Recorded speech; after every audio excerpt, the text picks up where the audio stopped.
ပြောင်းပြောင်းနဲ့အိမ်ခေါင်ကိုရောက်ခဲ့ခြင်းတာတို့ပြေးတဲ့နေဘူးရေကပြောတရားတွေစပြေးနေပြီ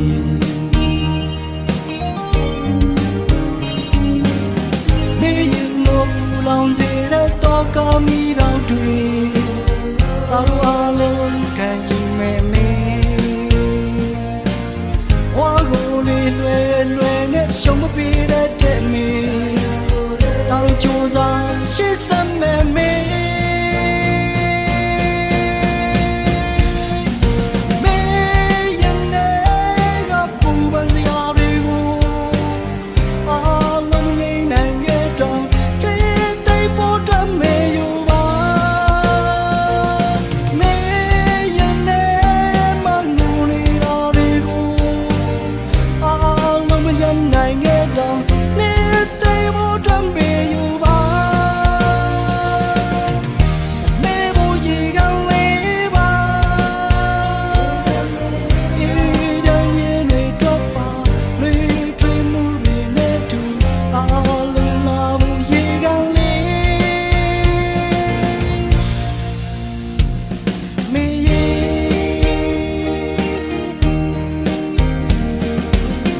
ဇလီတွေပြောင်းပြောင်းနဲ့အိမ်ခေါင်ကိုရောက်ခဲ့ခြင်း